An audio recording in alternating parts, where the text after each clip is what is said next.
사랑하는 형제자매 여러분, 오늘은 창조시기 5번째 주일입니다. 그리스도인 가족은 누구나 우리 공동의 집인 지구를 보호하기 위한 기도와 행동을 전 세계적으로 기념하기 위해 서로 연합해야 합니다. 이 절기는 우리가 하나님을 창조주로서 찬양하고 창조된 모든 피조 세계를 또한 사랑하고 돌보도록 우리를 협력자로 부르시는 창조주 하나님 아버지의 거룩한 부르심에 화답하는 행위입니다. 우리 가양교회와 모든 성도들은 우리가 창조 세계의 일부이며 우리의 안녕이 곧 지구의 안녕임을 깨닫고 우리 공동의 집과 이를 공유하는 모든 존재를 보호할 이 기회를 감사하며 기뻐합니다. 우리는 이번 창조 시즌에 창조 세계와 더불어 희망과 행동으로 함께 기도하며 함께 기념하고 함께 지지하고 기대하며 예배의 자리로 나아갑시다. 권능과 위대하심으로 태초에 하늘과 땅과 온 우주 만물을 말씀으로 창조하신 하나님께서 우리를 부르셨습니다. 기후 위기에 직면한 지금 기후 정의와 생태 정의의 사도로 부르시고 모든 만물을 은혜로 맞아주시며 지으신 모든 피조물에게 긍휼을 베푸시는 주님 앞에 이제 우리의 마음과 뜻을 다하여 영과 진리로 주님을 찬양하며 예배합시다. 아멘. 사도신경으로 우리의 신앙을 고백합시다. 나는 전능하신 아버지 하나님 천지의 창조주를 믿습니다. 나는 그의 유일하신 아들 우리 주 예수 그리스도를 믿습니다.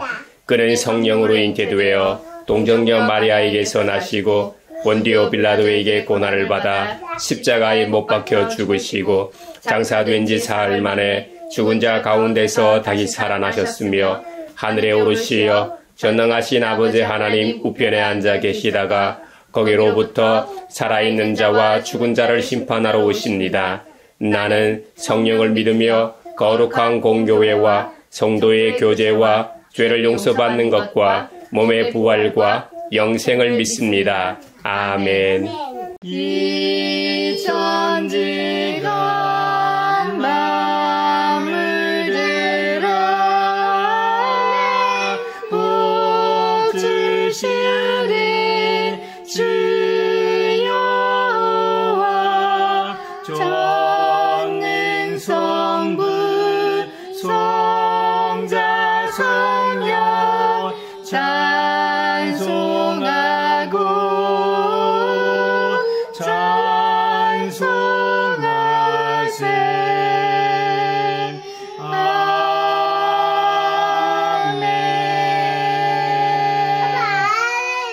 우리가 바벨론의 강변 곳곳에 앉아서 시온을 생각하면서 울었다. 그 강변 버드나무 가지에 우리의 수금을 걸어두었더니 우리를 사로잡아 온 자들이 거기에서 우리에게 노래를 청하고 우리를 짓밟아 끌고 온 자들이 저희들 흠을 돋우어 주기를 요구하며 시온의 노래 한 가락을 저희들을 위해 불러보라고 하는구나.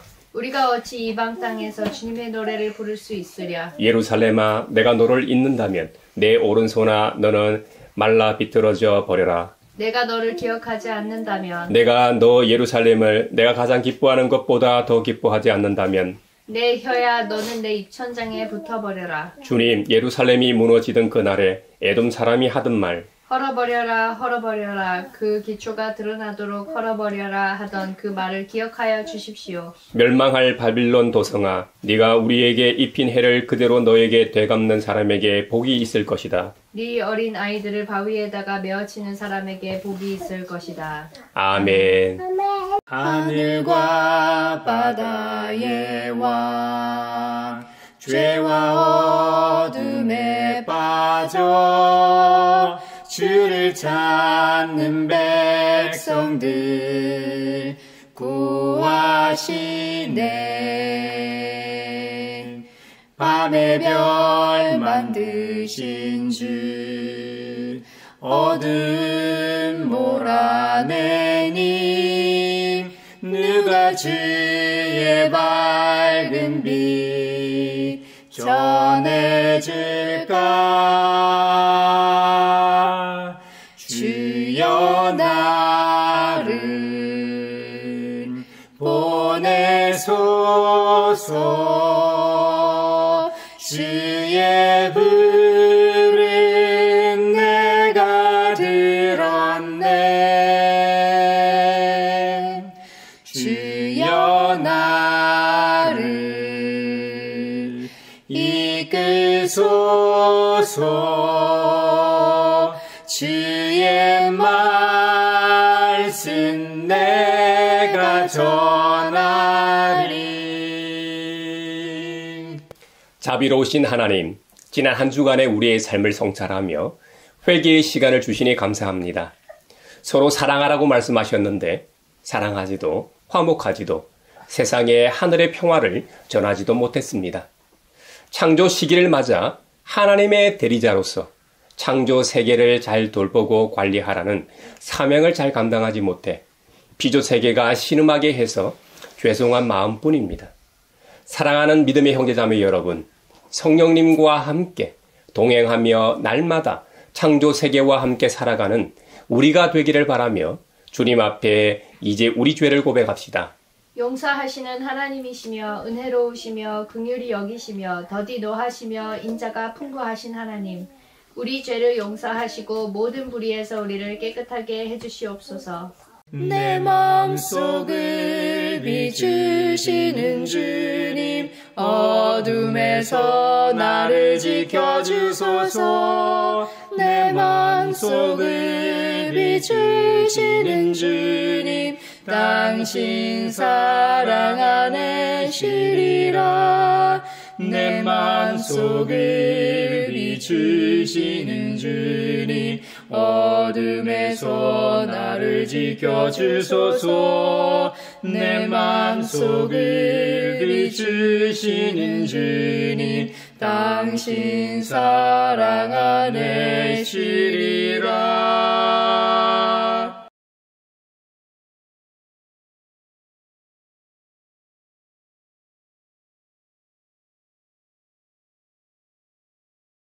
주님의 말씀이 여기 있습니다. 우리 중 누가 정죄의 자리에 설 수 있습니까?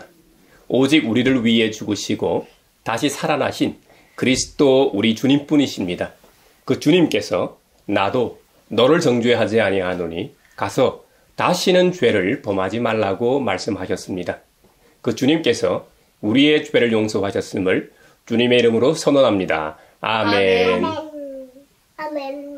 내게 오세요, 내게 오세요. 나는 좋은 메시아 중에 작은 겨자씨 쑥쑥 자라고 아주 커져서 새와 사람들 함께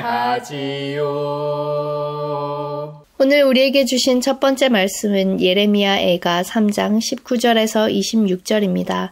하나님의 말씀을 경청하십시오. 내가 겪은 그 고통, 쓴 쑥과 슬개즙 같은 이 고난을 잊지 못한다. 잠시도 잊을 수 없으므로 울적한 마음을 가눌 길이 없다. 그러나 마음속으로 곰곰이 생각하며 오히려 희망을 가지는 것은 주님의 한결같은 사랑이 다함이 없고 그 긍휼이 끝이 없기 때문이다. 주님의 사랑과 긍휼이 아침마다 새롭고 주님의 신실이 큽니다.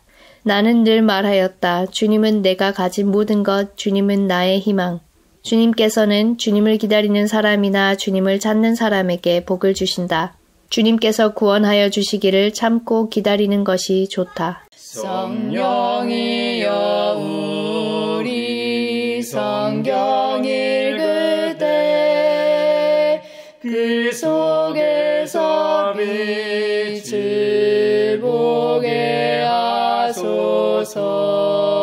하소서. 오늘 우리에게 주신 두 번째 말씀은 디모데후서 1장 1절에서 14절입니다. 하나님의 말씀을 경청하십시오.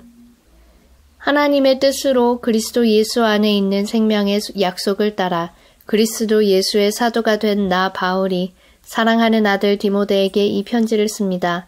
하나님 아버지와 우리 주 그리스도 예수께서 내려주시는 은혜와 자비와 평화가 그대에게 있기를 빕니다. 나는 밤낮으로 기도를 할 때 끊임없이 그대를 기억하면서 하나님께 감사를 드립니다. 나는 조상들을 본받아 깨끗한 양심으로 하나님을 섬깁니다. 나는 그대의 눈물을 기억하면서 그대를 보기를 원합니다. 그대를 만나봄으로 나는 기쁨이 충만해지고 싶습니다. 나는 그대 속에 있는 거짓 없는 믿음을 기억합니다. 그 믿음은 먼저 그대의 외할머니 로이스와 어머니 유니게 속에 깃들여 있었는데 그것이 그대 속에도 깃들여 있음을 나는 확신합니다. 이런 이유로 나는 그대를 일깨워서 그대가 나의 안수로 말미암아 그대 속에 간직하고 있는 하나님의 은사에 다시 불을 붙이게 하려고 합니다. 하나님께서는 우리에게 비겁함의 영을 주신 것이 아니라 능력과 사랑과 절제의 영을 주셨습니다. 그러므로 그대는 우리 주님에 대하여 증언하는 일이나 주님을 위하여 갇힌 몸이 된 나를 부끄러워하지 말고 하나님의 능력을 힘입어 복음을 위한 고난을 함께 겪으십시오. 하나님께서 우리를 구원해 주시고 거룩한 부르심으로 불러주셨습니다. 그것은 우리의 행실을 따라 하신 것이 아니요 하나님의 계획과 은혜를 따라 하신 것입니다. 이 은혜는 영원 전에 그리스도 예수 안에서 우리에게 주신 것인데 이제는 우리 구주 그리스도 예수께서 나타나심으로 환히 드러났습니다. 그리스도께서는 죽음을 패하시고 복음으로 생명과 썩지 않음을 환히 보이셨습니다. 나는 이 복음을 전하는 선포자와 사도와 교사로 임명을 받았습니다. 그러므로 나는 이런 고난을 당하면서도 부끄러워하지 않습니다. 나는 내가 믿어온 분을 잘 알고 있고 또 내가 맡은 것을 그분이 그날까지 지켜주실 수 있음을 확신합니다. 그대는 그리스도 예수 안에 있는 믿음과 사랑으로 나에게서 들은 건전한 말씀을 본보기로 삼고 우리 안에 살고 계시는 성령으로 말미암아 그 맡은 바 선한 것을 지키십시오. 성령이여 우리 성경 읽을 때 그 속에서 빛을 보게 하소서. 오늘 우리에게 주시는 복음의 말씀은 누가복음 17장 5절로 10절입니다. 주님의 말씀을 경청하십시오. 사도들이 주님께 말하였다. 우리에게 믿음을 더하여 주십시오. 주님께서 말씀하셨다. 너희에게 겨자씨 하나일 만한 믿음이라도 있으면 이 뽕나무들어 뽑혀서 바다에 심기어라 하면 그대로 될 것이다. 너희 가운데서 누구에게 밭을 갈거나 양을 치는 종이 있다고 하자. 그 종이 들에서 돌아올 때에 어서 와서 식탁에 앉아라 하고 그에게 말할 사람이 어디 있겠느냐. 오히려 그에게 말하기를 너는 내가 먹을 것을 준비하여라. 내가 먹고 마시는 동안에 너는 허리를 동이고 시중을 들어라. 그런 다음에야 먹고 마셔라 하지 않겠느냐. 그 종이 명령한 대로 하였다고 해서 주인이 그에게 고마워하겠느냐. 이와 같이 너희도 명령을 받은 대로 다 하고 나서 우리는 쓸모없는 종입니다. 우리는 마땅히 해야 할 일을 하였을 뿐입니다 하여라. 이것은 주님의 말씀입니다. 하나님 감사합니다. 성령이여 우리 성경 읽을 때 그 속에서 빛을 보게 하소서. 사회를 위하여 기도합니다. 긴 추석 명절 연휴가 시작되었습니다. 귀성 귀경길에 오른 사람들과 긴 연휴 기간 여행하는 모든 사람들이 안전하도록 모든 교통수단이 안전하게 운행되게 하시고 응급안전체계가 잘 준비되어 피해가 최소화되게 하소서. 연휴에도 쉬지 못하는 모든 분들은 그만큼의 노동의 보상이 있게 하시고 외롭게 지내는 분들에게는 이웃과 공동체의 손길이 미치게 하시고 모두에게 풍성하고 화목한 시간이 되어 감사의 이유가 넘치게 하소서. 성령의 은사를 나에게 채우사 정결한 마음 가지고 나 행케 하소서. 교회를 위하여 기도합니다. 주님의 몸된 교회는 항상 우리 주님 되신 예수 그리스도만 닮아가는 교회가 되길 원합니다. 하나님의 시선이 항상 작은 자들을 향하고 있음을 잊지 말게 하소서. 보편적 복음은 남녀노소, 지위 고하를 막론하고 부자나 가난한 자 모두에게 차별이 없지만 성육신하신 예수님을 통해 우리가 알 수 있는 것은 창조주의 마음이 조금이라도 더 연약한 자에게로 향하고 있다는 사실입니다. 이번 추석 명절에도 소외되고 관심과 돌봄이 필요한 이들에게로 향하는 교회가 되게 하시고 그 사랑 실천을 통해 하나님의 나라가 이 땅에 편만하게 되게 하소서. 성령의 은사를 나에게 채우사 정결한 마음 가지고 나 행케 하소서. 세계를 위하여 기도합니다. 최근 Z세대가 주도하는 시위가 인도네시아와 네팔을 비롯한 아시아, 그리고 남미 파라과이와 페루, 아프리카 마다가스카르에서도 연쇄적으로 일어나고 있습니다. 정치적 이념보다는 경제적 불평등과 부패한 정부에 대한 반발이 시위의 이유입니다. 소셜미디어를 매개로 일어나고 있는 시위에 각 정부는 강경하게 나가거나 타협을 하며 진압하고 있습니다. 2010년 아랍의 봄 민주시위가 소셜미디어를 매개로 퍼졌는데 바람과는 달리 각국의 민주주의는 더욱 멀어진 상황입니다.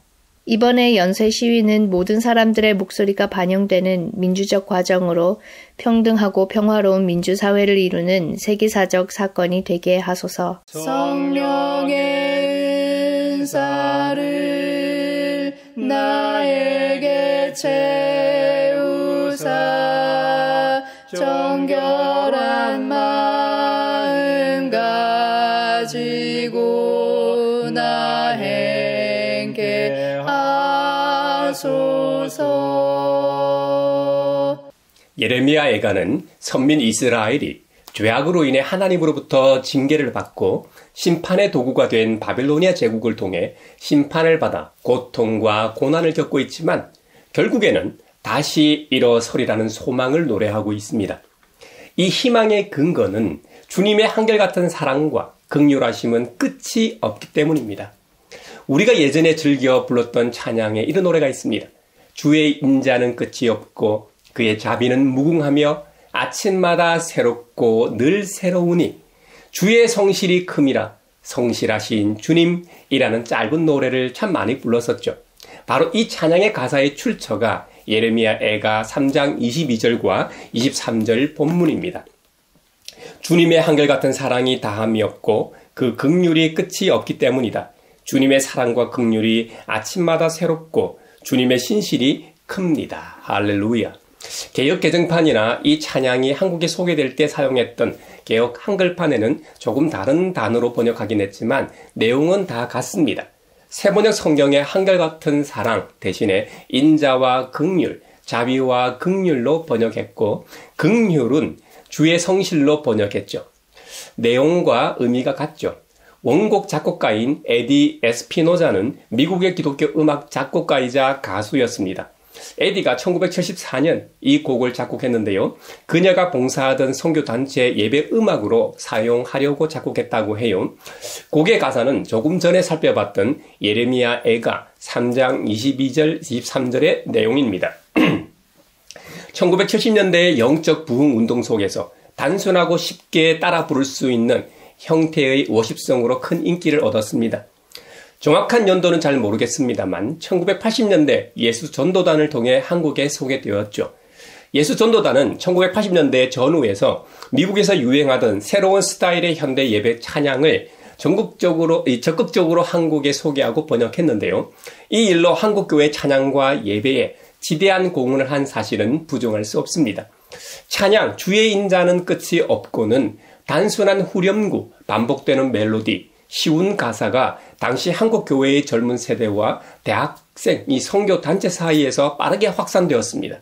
이 곡이 가진 깊은 고난과 절망 속에서도 변함없는 하나님의 사랑과 성실하심을 노래하는 이 메시지가 한국 교인들에게 큰 감동을 주었습니다.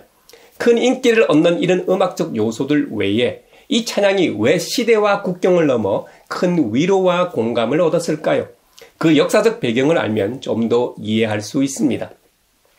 절망의 한가운데서도 변치 않는 하나님의 성실하심이라는 강력한 메시지를 담고 있었기에 각 시대의 깊은 혼란과 고난 속에서도 하늘의 위로와 은혜를 경험할 수 있었던 것이죠. 먼저 예레미야 애가 본문을 보시죠. 북이스라엘은 이 BC 722년에 먼저 멸망하고 남유다만 그 명맥을 이어오다 남유다도 BC 586년에 완전히 멸망합니다. 당시 역사적 상황을 보면 바빌로니아 제국에게 멸망당하고 그렇게 찬란하고 자랑하던 수도 예루살렘도 파괴되고 불타버렸습니다. 특히 그들의 정치적 중심인 다윗 왕궁도 신앙적 중심인 예루살렘 성전도 완전히 파괴됐죠. 이스라엘 백성들은 자신들이 유일한 선민이라고 자부해 왔습니다. 그런데 말이죠. 그들이 믿고 의지했던 바로 그 하나님의 심판을 받아 완전히 진멸되었다고 생각했습니다. 나라와 민족, 신앙의 모든 근거가 완전히 사라진 극도의 고통과 슬픔을 겪은 상황이었습니다. 이러한 역사적 폐허 속에서 예레미야 선지자는 여호와 하나님의 인자와 긍휼이 무궁하심으로 우리가 진멸되지 않는다고 고백합니다. 이 고백은 눈에 보이는 현실, 즉 멸망과 절망이 아닙니다. 하나님의 성품에 근거한 역설적인 선언입니다. 믿음의 조상 아브라함으로부터 대대로 이어져 온 하나님의 변치 않는 언약적 사랑에 근거한 고백입니다. 여러분 한번 생각해 보십시오. 모든 것을 잃은 상황에서도 날마다 새롭게 시작되는 하나님의 은혜를 기대할 수 있다는 소망을 아침마다 새롭다고 표현했던 것입니다. 지금 현실적으로 완전히 망한 상태입니다. 노예로서 다시는 원래의 모습으로 되돌아갈 수 없는 절망 가운데 있습니다. 하지만 영원히 진멸되지 아니한다는 신앙을 보여주고 있습니다. 이 얼마나 역설적이고 아름답습니까? 그렇다면 이 본문을 가사로 곡을 쓴 주의 인자는 끝이 없고가 왜 1970년대 미국 사회에서 그렇게 사랑을 받고 널리 불렸을까요? 1970년대 미국 사회는 혼란과 세속화 속에 영적 갈망을 기대하는 분위기였습니다. 1960년대 히피 문화와 반전 운동이 극에 달한 후에 1970년대 미국은 베트남 전쟁 패배, 워터게이트 사건 등 정치적 불신과 가치관의 혼란에 빠져 있었습니다. 서구 사회의 세속화는 가속화되었고 기존 교회의 권위는 흔들리는 시점이었습니다. 물질적 풍요 속에서도 공동체의 붕괴와 영적인 공허함을 느낀 젊은 세대가 방황했습니다. 기성 질서와 교회의 형식주의의 환멸을 느꼈습니다. 작곡가 에디 에스피노자가 이 곡을 만든 배경에는 기성교회를 떠나 자유와 평화를 추구했으나 결국 영적 공허에 직면한 젊은이들 사이에서 일어난 예수운동, 지저스 무브먼트의 영향이 컸습니다. 이들은 복잡한 교리 대신 성경의 핵심을 담은 단순하고 반복적인 찬양을 갈망했습니다. 주의 인자는 끝이 없고 이 곡이 복잡한 세상 속에서 변치 않는 진리인 하나님의 사랑과 인자심을 직설적으로 노래했습니다. 그런 점이 방황하는 젊은 영혼들에게 정박지가 되어 주었던 것입니다. 그렇다면 예수 전도단이 번역해서 한국 교회에 소개할 당시 1980년대 한국 사회는 어땠을까요?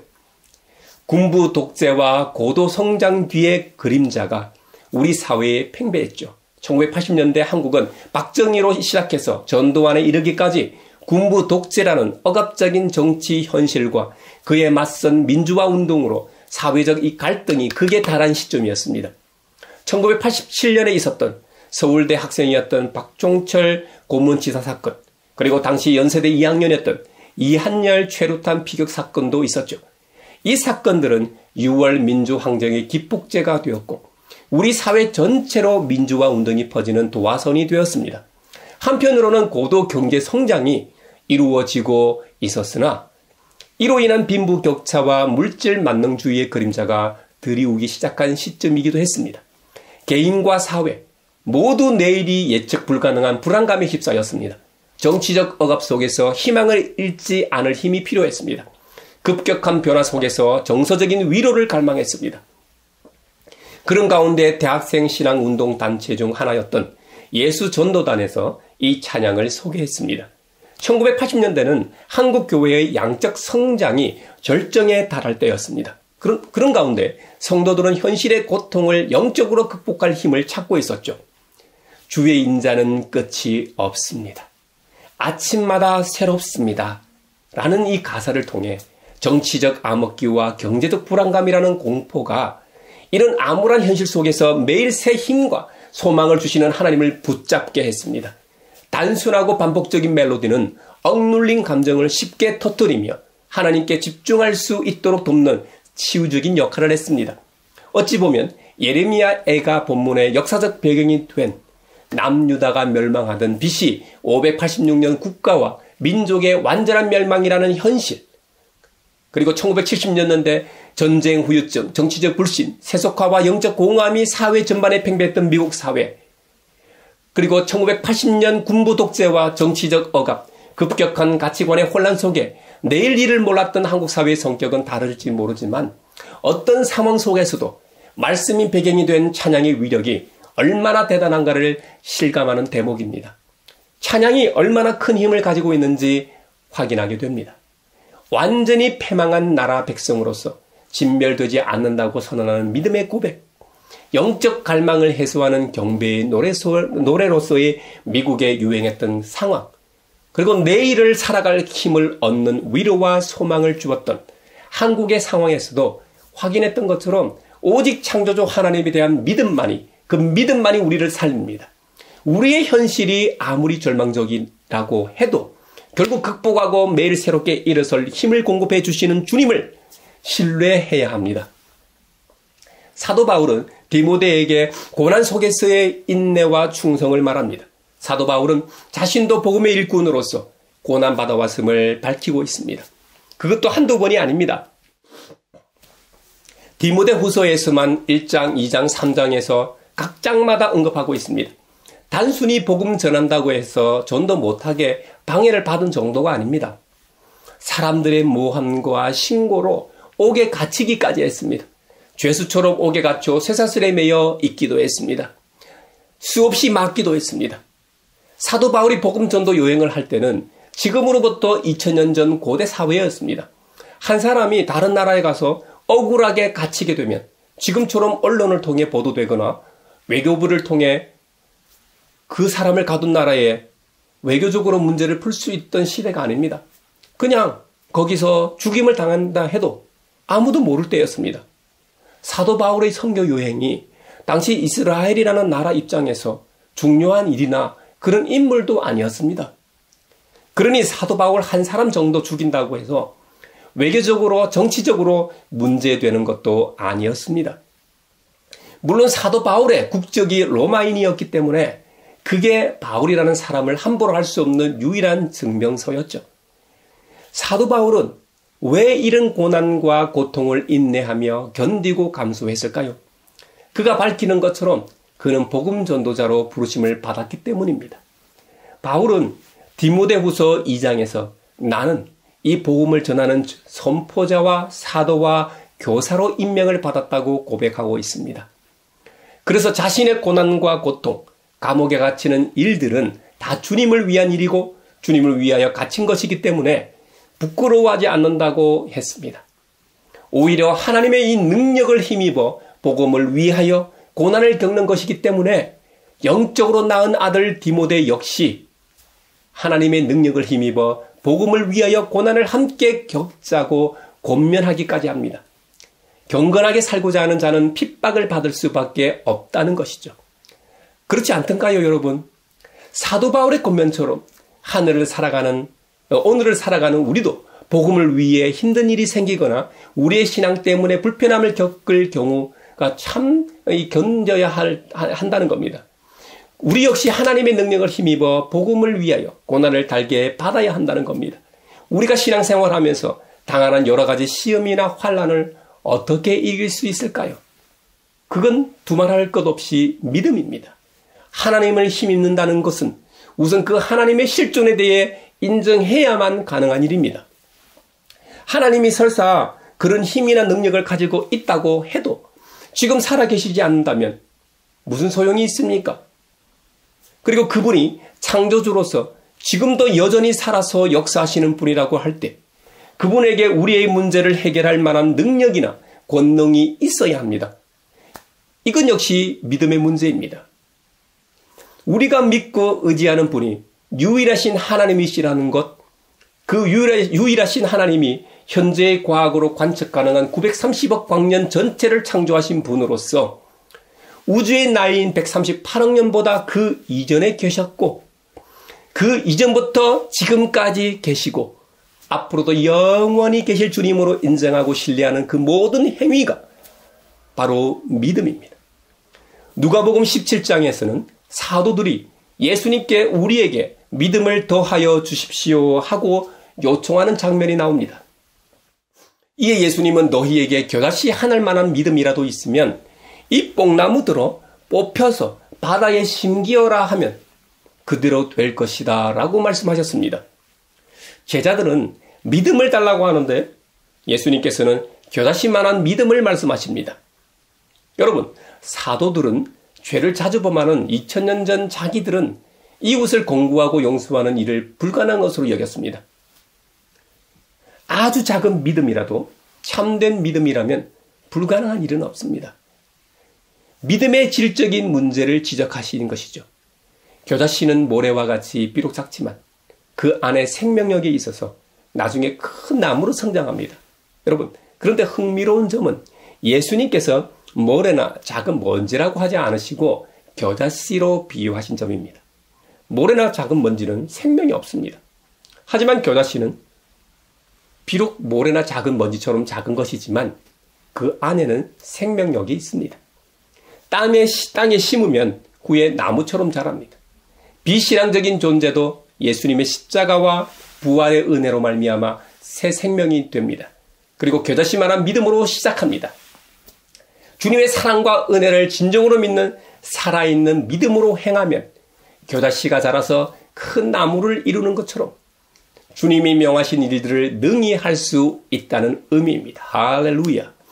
사실 사랑의 계명이라든지 거룩한 명령들을 죄 많은 세상 속에서 행하기에 분명히 한계가 있습니다.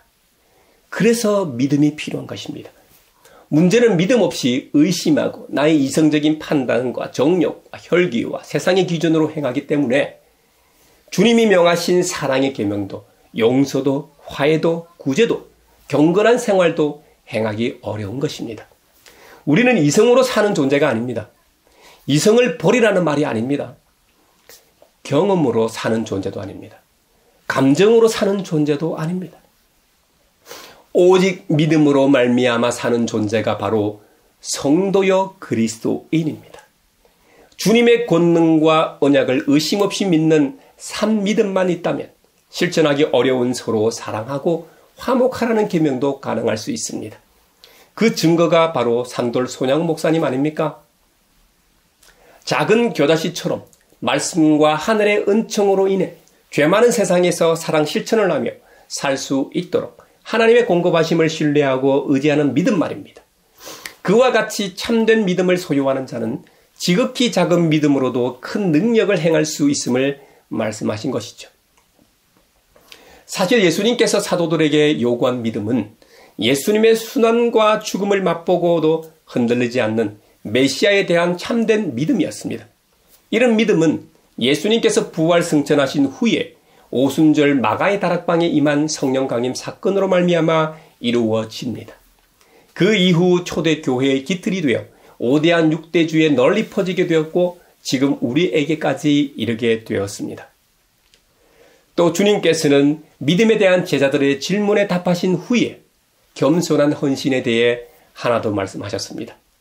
주인을 충실하게 섬기는 종은 어떠한 보상이나 칭찬을 바라지 않고 자신이 맡은 일을 충성스럽게 할 뿐이라고 말씀하십니다. 주님의 종된 제자들도 자신이 받은 직분을 충실히 수행한 후에 칭찬과 보상을 기대하기보다는 무익한 종이라는 고백을 해야 한다는 겁니다. 자랑하지 말라는 겁니다. 어떤 자리에 욕심을 내지 말라는 것이죠. 지난 주간 여러 교단 총회를 보면서 긍정적인 모습이 별로 없어서 안타까웠습니다. 우리 교단인 예장 통합 경우는 가장 관심을 받았던 안건이 각 노회별로 여성 총대 1인 할당제였는데 이게 부결되었습니다. 총회 기간에 극소수의 여성 총대들과 교단 내의 여성 목회자들과 전국 여전도회 연합회 회원들이 피켓을 들고 독려까지 했음에도 불구하고 단 2표 차이로 부결되었죠. 단 2표로 부결되었으니까 다음번에는 되겠지가 아닙니다. 지금이 어떤 시대입니까? 남녀 평등 사회이고 교인의 절반 이상은 여성입니다. 그런데도 그들의 목소리를 대변할 대표를 거부한다? 이걸 어떻게 봐야 할까요? 예수님 당시 종교 지도자 기득권층을 보는 듯 했습니다. 지난 수년 동안 목회자로서 설교 강단에서 특정 이 정치적 성향을 선전하는 장으로 사용한 정광훈 목사와 손연보 목사에 대해 각 교단이 어떻게 처리하는지도 관심사였습니다.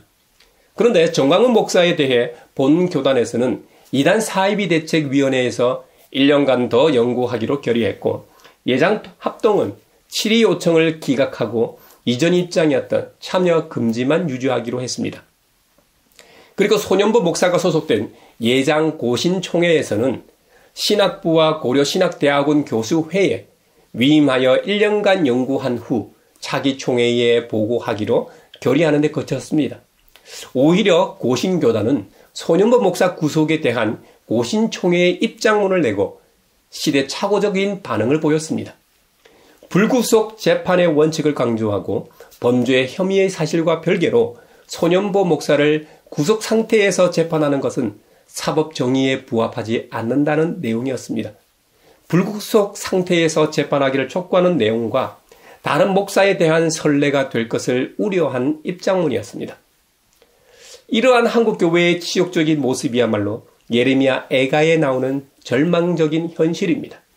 하지만 예레미야 애가 3장 본문을 가사로 쓴 찬양, 주의 인자는 끝이 없고 주의 성실하심이 아침마다 새로울 때, 우리가 무익한 종의 모습으로 돌아갈 때입니다.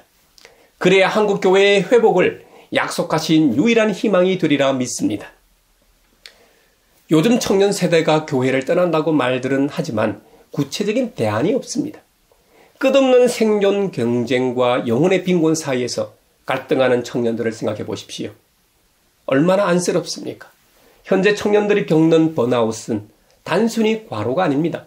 희망이 없는 노동에서 오는 영혼의 공허함입니다.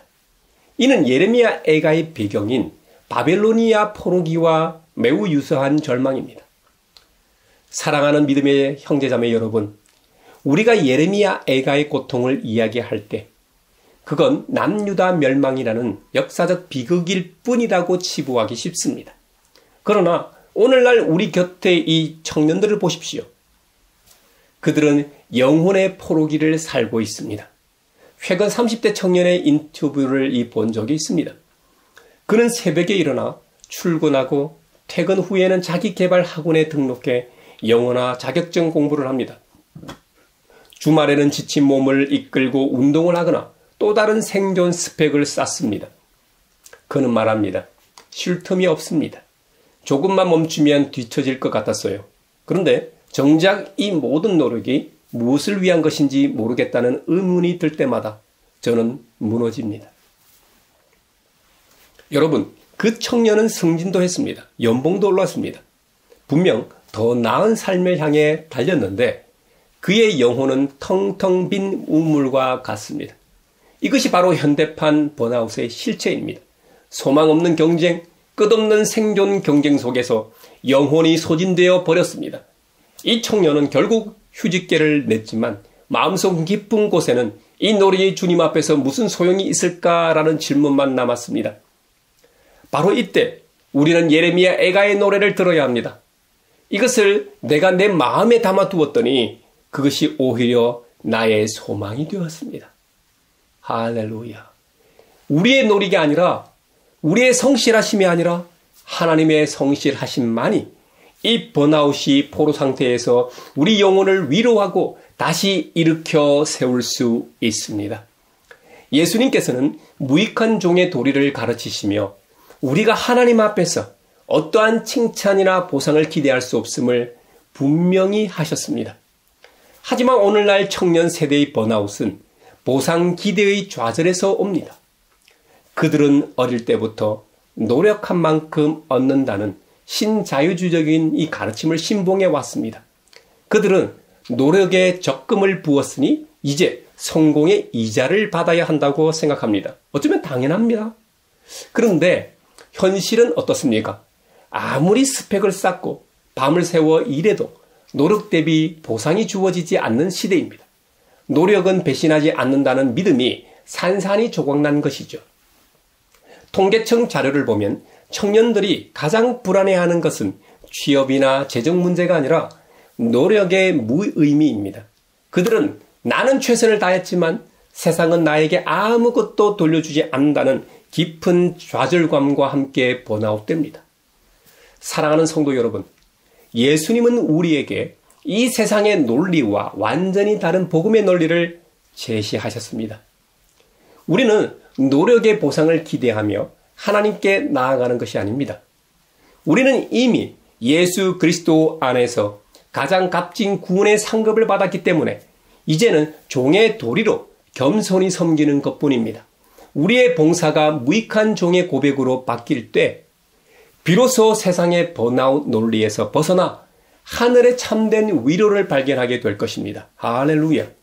우리 주님의 본을 받는 우리 모두가 됩시다. 우리 주님 역시 하늘 아버지를 바라보셨기 때문에 십자가를 견딜 수 있으셨습니다.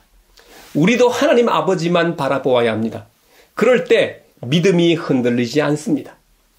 그리고 때로는 메시지 서두에서 언급했던 주의 인자는 끝이 없고와 같은 찬양 한 곡으로 인해 위로를 받고 힘을 얻기도 합니다. 그리고 그런 믿음의 동력자들을 만날 때 위로를 받기도 합니다. 그래서 신앙 공동체가 중요한 것입니다. 예수님도 12제자를 부르신 이유는 서로 의지하고 함께하라고 12명으로 시작하셨던 것입니다. 신앙은 개인적으로 하는 것이기도 하지만 예수님의 십자가와 부활로부터 시작하면 그리스도교 2000년 역사 동안 항상 이 신앙 공동체로 존재해 왔음을 보게 됩니다. 우리 가양교회가 제일이라는 말이 아닙니다. 지상에 존재하는 모든 교회는 다 주님의 몸된 교회입니다. 그래서 다 좋은 신앙 공동체입니다. 내 교회는 단점만 보고 다른 교회는 장점만 본다면 답이 없게 됩니다. 반대로 생각하는 것이 차라리 낫습니다. 그래야 교회에 나가는 일이라도 싫지 않게 되죠. 물론 그리스도 안에서 주님의 몸된 교회는 어느 곳에 있든지 다 하나의 교회이므로 우리 교회나 너그 교회나 다 똑같이 생각하는 것이 가장 이상적입니다. 여러분, 민속 명절인 한가위를 보내고 있습니다. 모두들 그리스도 안에서 풍성한 추석 명절 보내시길 바랍니다. 각 가정마다 하늘 아버지의 지극한 사랑과 한량없는 은총이 있기를 바랍니다. 우리 하나님 아버지에 대한 절대 믿음으로 하늘의 위로를 받으시기를 바랍니다. 믿음으로 주님의 명령들을 일상에서, 특히 가정에서 시작하여 여러분이 다니는 직장, 그리고 만나는 사람들과 환경 가운데 실천할 수 있기를 바랍니다. 그로 인해 이 땅에 하나님의 나라가 임하길 주님의 이름으로 축원합니다.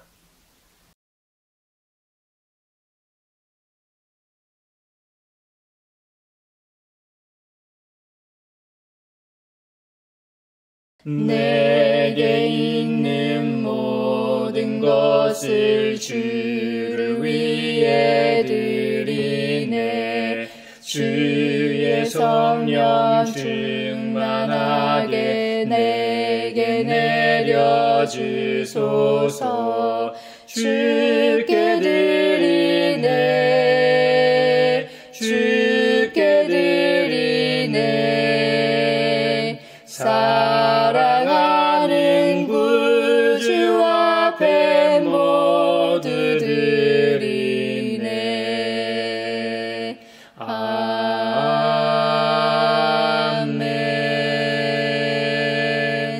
여기에 모인 우리는 우리의 믿음의 역사와 사랑의 수고와 우리 구주 예수 그리스도에 대한 소망의 인내를 여기 봉헌에 담아 올려드립니다. 주님께서 말씀하신 대로 인색함, 의로나 억지로 하지 않고 물질의 소망을 두지 않고 살아계신 하나님께 소망을 두고 살게 하심에 감사하여 각각 그 마음에 정한 대로 즐거운 마음으로 바치오니 향기로운 예물이 되게 하소서. 은혜의 주님, 우리의 정성을 어여삐 여기시어 주님께서 베푸신 은혜에 비하면 보잘것없지만 말씀하신 대로 미리 구별하여 드리오니 기쁘게 받으시옵소서. 우리의 가진 것이 비록 적어도 바치는 기쁨은 더 커지고 비록 버는 것이 적어도 나누는 즐거움은 더욱 넘쳐 우리 믿음의 소문이 각 처에 퍼지게 하소서. 우리 주님 예수 그리스도의 이름으로 감사하며 기도하옵나이다. 아멘. 구원자 주 예수 하나님의 아들 귀하신 어린 양 메시아 거룩하신 하나님 오 하나님 감사해 독생자 주시고 또 성령님 보내사 주의 일을 이루시네. 서로 평화의 인사를 나누겠습니다. 주님의 평화를 빕니다. 주님의 평화를 빈다, 얘들아. 추석 잘 보내. 주님의 평화가 여러분과 함께 하시길 바랍니다. 추석도 잘 보내십시오. 이제 축도하겠습니다. 우리를 하나님 나라의 백성으로 부르신 하나님께서 여러분에게 복의 복을 내려주셔서 언제 어디서나 여러분을 지키시기를 원하며 주님께서 그분의 인자한 얼굴을 여러분과 여러분의 자녀와 그 가정에 비추사 필요에 따라 물질과 건강과 은혜 베푸시기를 원하며 주님의 몸된 하나의 거룩하고 보편적인 사도적인 모든 교회와 함께 하시길 원하며 지금 이 시간에도 하나님 나라와 예수 그리스도 복음 전파를 위해 애쓰며 수고하고 있는 모든 선교사들과 함께 하시길 원하며 오늘 말씀처럼 성도는 믿음을 통해 하나님의 공급하심과 위로를 경험하게 됨을 믿고 세상으로 나아가는 사람들 위에 평강 주시기를 성부와 성자와 성령의 이름으로 축원하옵나이다. 아멘.